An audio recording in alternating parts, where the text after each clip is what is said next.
Hello everyone, my name is Amaikechiko. Welcome to my chess tutorial.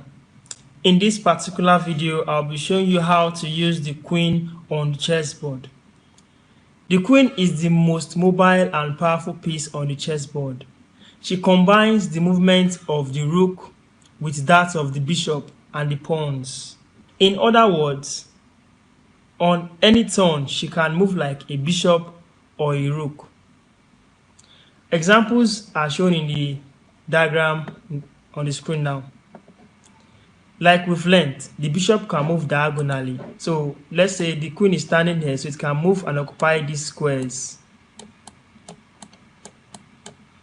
Also diagonally like this, and this way also, as far as it can go.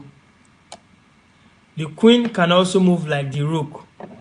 And this is how the rook moves, horizontally and vertically. So these are the vertical and these are the horizontal.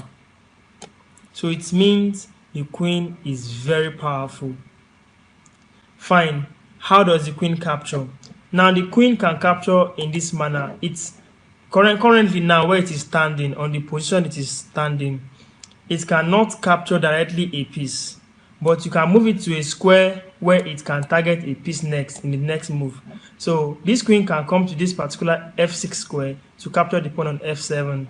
The queen can come to g4 square to capture the pawn on g3, and it can come to a4 square to capture the pawn on a5. So let's illustrate that out. My queen to this square, if black plays a move like this, it captures the knight.